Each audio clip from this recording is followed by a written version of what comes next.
Khabar guys, Sacha how Vanakkam. Welcome back to the Khabar Baik Show. My name is Chris, and basically this is where we talk about good news and good news only. So in other words, no politics. So hit the like and subscribe button now for more Khabar Baik coming your way.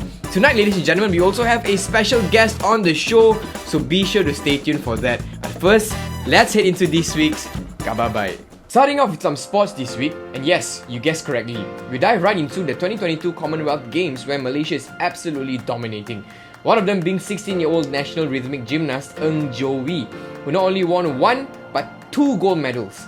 The Malaysian contingent jumped for Joey, pun intended, as a second gold medal here had certainly helped them to achieve their 6th gold medal target in the Games. Apart from that, Malaysia also placed number 1 on medal table with 3 golds at first ever Commonwealth Esports Championships in history. Esports guys, aka gaming. According to the Global Esports Federation, our local players managed to bring home the top prize at the Dota 2 Women Grand Finals event, the eFootball Open event, as well as the Dota 2 Grand Final event.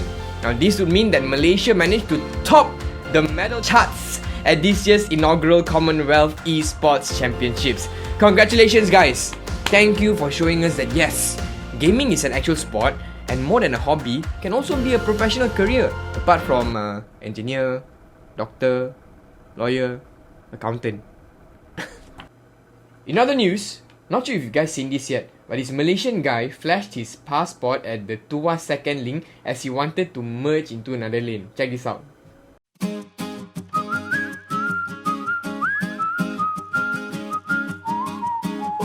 You know what? Who are we to judge? I see people saying that, this is, he's entitled, he this and that. But you know what? Maybe his signal wasn't working. Or worse, maybe he doesn't know how to use his signal. Don't worry bro, I got you. Hi guys, so in this video, I nak tunjuk bagaimana kita boleh masuk lane yang lain when we are driving. So if you see this thing here, this is what you call a signal. Okay, repeat after me. Signal.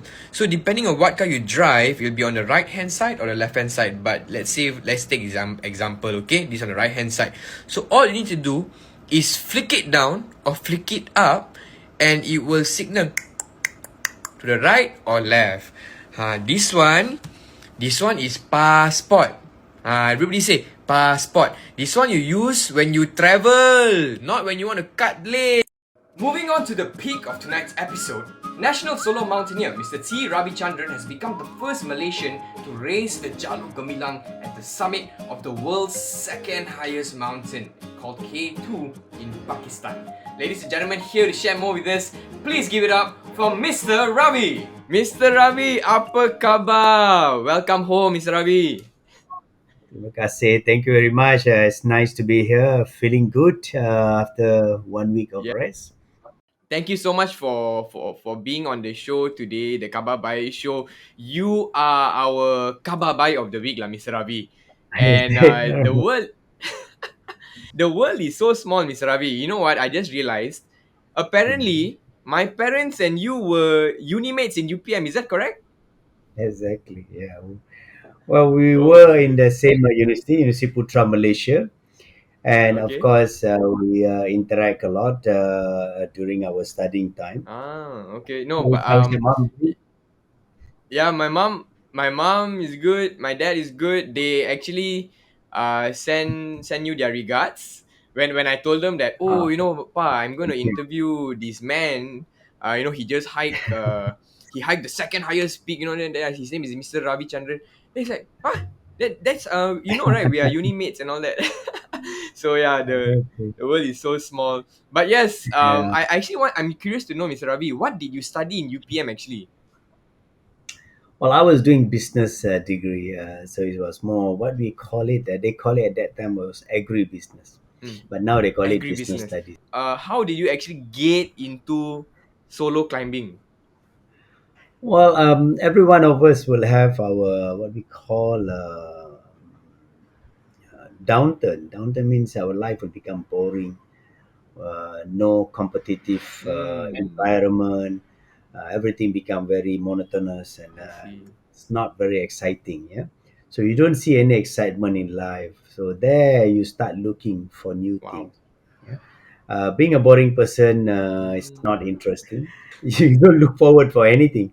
So I start looking forward. I start going back to being competitive. But this time I choose something that is not a team event, not like soccer. I choose something that Mm. I deal with nature, or I compete against nature. Yeah? So Wow. that's why it took me, what do you call it, to Nepal. And with that passion into what do you call outdoor and also nature, I went to Nepal and to Wow. try something new. Even though I've been hiking all along in Malaysia, but I wanted to try something Yeah. new, that alpine condition. So when I went to Nepal in Mm. 1990, sorry. All right, that's where I, sorry, not 1990, it 1990. was Okay. 1996. All right, that's when I discovered 1996. the competitiveness or the challenge that one have to go through when they're fighting Wow. with challenging nature. And it was very interesting. It was very motivating for the during my first trek to Everest Base Camp and climb a mountain called Mera Peak. Yeah? So that's how the whole thing started. So you fell in love with the challenge. Yes, exactly. Being active in sports, then suddenly my life go into a very boring stage where there's no, when you reach 30 Mm. plus, no one welcomes you in a very competitive sport. So that's where you Wow. start moving to new, and Mm. it changed my life. It gave me a different look, both in loving nature and also in taking up bigger challenges. Yeah. So good, Mr. Ravi. So good. Wow, that is so inspiring to hear. Just to share with you, 1996. I was 1 year old, Mr. Ravi. So it's really such an inspiration to hear where you're coming from and your perspectives as well. And then fast forward to 2022, even after Mhm. conquering Everest, and today you're here after conquering Gunung K2, Mount K2, second highest peak in the world. How was this like? Like, was this? I mean, you've already hiked the highest peak, right? So I mean, you've already climbed the highest peak. So is this? Do you think like this was easier, or it's a different set of challenges? How was it like? Well, all this while, in mountaineering world, people are looking at Everest, the highest mountain in the world, Mm, most challenging mm. mountain in the world. So in 2006, I did a solo climb on the north side from Tibet, and 2007, I did another solo climb on the south side. Yeah? But Mm. in back in 2018, we I started to have dreams of going for my number three, but this time I wanted to bring Wow. clients. Yeah, since I've gained so much, about six peaks of 8,000 meters, I've gained a lot of knowledge, a lot of experience, and so on. So I started to sell my what do you call, ability on technique, right, to Mm, mm. climb Mount Everest again. All right. So when I throw the Wow. idea to the market and people say yes, they wanted to follow me. So I form a team, a three-member team. It's supposed to be five, but towards the beginning of our expedition became three only. And Mm. when I throw the idea saying that I'm going to climb Everest again with my clients, the sponsors were there to support, to help out in the expedition. But because of COVID, we have to postpone the event Ah. from 2019 until 2022 when the government announced that they're going to open. So I Right. told my two clients, my clients said, yes, okay, let's go. So in spring this year, we moved for my number three Everest, and with two clients, and it was smooth. It was not very difficult because of the 2 years. Twice I've been on Everest on the north side and the south side, so it was quite smooth. Wow. And we did well. We did a quick attack on the 12th of May. I managed to put my clients on the summit of Everest, and three of us came back safely down. Wow. So when I went to Mm. Everest three times, I thought, "Wow, this is the most difficult mountain." And people have been talking about K2 from those days. They say K2 is the most difficult, very, the lively, what do you call, the chances of you coming back alive is very slim, and so on. So then I said, okay, let's keep it towards the last. Ooh. But when I built up the momentum for my third Everest, I felt that the confidence was there for me to take up K2. All right, Mount K2 is actually it's a killer mountain. It's a savage mountain.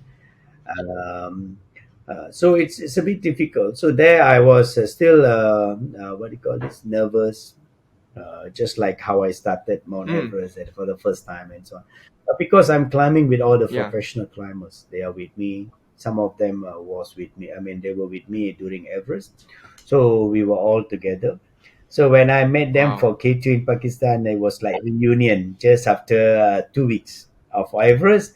Now we are meeting again for K2. So it was good. It was fun in Islamabad, meeting together with all these professional climbers. All total, we have seven, and it was Mm. fun. Then we started trekking all the way to Mount K2 base camp. It took about 7 days.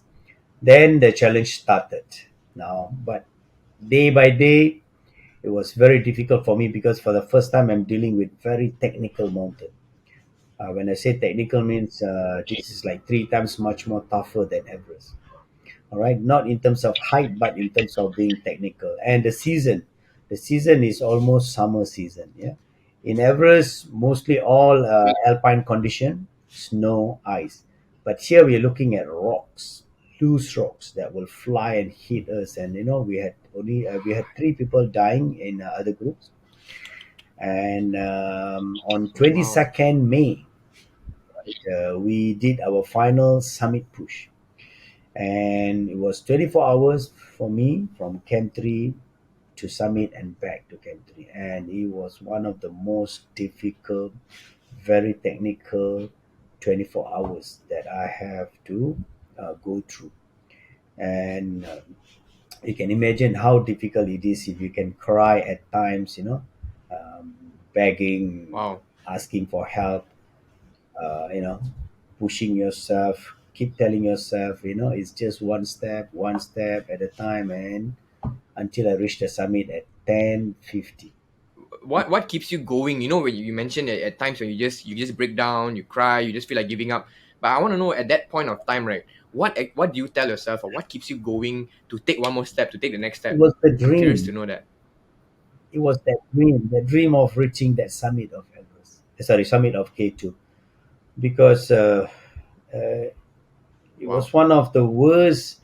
It looks like I'm repeating Everest at 2006 when I first did my Everest, similar to that. But then I have the confidence to say that to continue with the next step.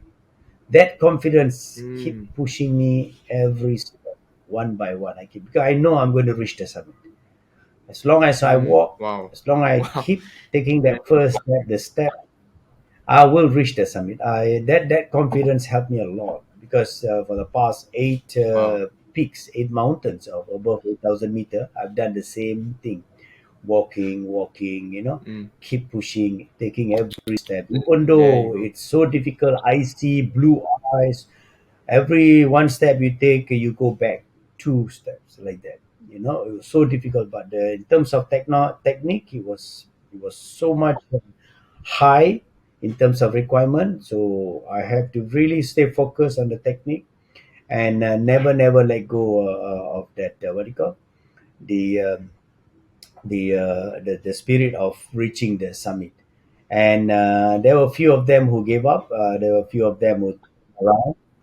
Um, it is part of the what do you call mental preparation that I've gone through over the years in all the mountains that I climb, because that also helps. So Mm. beside physical technique, the mental part also plays a big role. The mental part is Right. where Right. Right. if you have the right environment, you always will stay focused, and you know your dream is there. You want to achieve your Mm. dream Mm. badly, that you will keep taking that step. Right? So that pushed me a lot. That helped me a Wow. lot, and I believe these That. are a few factors that actually Yeah. guided me, pushed me to the summit, and the best part, the most important part, is to return home safely. There you go. Let's give a round of applause for Mr. Ravi. I'm looking forward to one day we are watching a movie about your life, your story, how you got started, and then how you just casually climbing Everest for the third time like it's nothing. You're 57 years old, Mr. Ravi. I'm 27. I can't even complete gassing on my own. Meaning sometimes I get lost, and then I'm just, oh yeah, better turn back. But yeah, so salute to you, sir. What's next for you, Mr. Ravi? What's the next climb for you? Dreams are about achieving what you want to do, and every dreams that you achieve is going to create another dream. Now, since we already completed Wow. K2 and Everest 3 times, so and also the other few other 8,000 meter peaks, I'm going to complete the 14,000. We call it 14,000. It's actually 14 mountains above 8,000 meters, located Mm. in Nepal and in Pakistan. So since I've completed Mm. two in these 72 days, it's a new record for Southeast Asia. No one has done it, climbing Everest and Mount K2. And what we're going to do is that we're going to continue from there, and we're going to start doing all the 8,000 meter peaks in 3 years. So it's going to be something new. We are looking forward to work with media, social media, and also corporate companies in Mm. producing documentary movies or something like that. Yeah. So it's going to be a very busy 3 years coming, 3 years. And next year we are looking at Annapurna. We are looking at after that Everest in 2 weeks or 1 week difference. And then you're looking at Lhotse, which is just next to Everest, the number four, the highest in the Mm. world. Then we'll finish with Makalu. These are the four mountains that have been listed down. Yeah. Mm. So we are hoping to finish all these four peaks in next spring, coming spring. Another one is this coming November, December, or next year, November, December, is the ski to the South Pole, 1,030 kilometers for 2 months, 60 days, and plus climbing the highest peak in South Pole continent, that is the Vincent Massif. That one is still in the pipeline. Wow. So these are what I'm looking forward to Okay. for either this year or next year. So that's what we are, the plans that we have. Yeah, we hope it will be a successful, but we need a lot of support from the people, from the media, and also from the corporate companies to come forward and Mm. participate in this kind of program. Our hope for all this program is basically just to be able to inspire the youth and the underprivileged group in Malaysia and also worldwide. Yeah, so that's what we are hoping for. Wow. All the best for that, Mr. Ravi. And whatever it is, you have seriously lifted the name of Malaysia to its highest peak. And we are all so proud of you. And thank you so much, Mr. Ravi, for your time here on the Khabar Baik Show. Looking forward to hear more good news from you coming soon. Thank you very much, Mr. Ravi. We hope Khabar Baik will always update our mission and also our expedition throughout the year. Just keep us posted. If you need anything, we are there. And I hope this Khabar Baik message will always be with the people, and people keep following Khabar Baik so that every day we get good news. We only get Khabar Baik. Okay? All the best, Mr. Ravi. Wow. In the famous words of Hannah Montana, it's all about the climb. Ladies and gentlemen, we have come to the end of tonight's show. Thank you so much for joining us, and don't forget to hit the like and subscribe for more good news coming your way. My name is Chris, and this is the Khabar Baik Show, reminding you that if you look for good news, you'll find it. Good night, everyone. See you next week.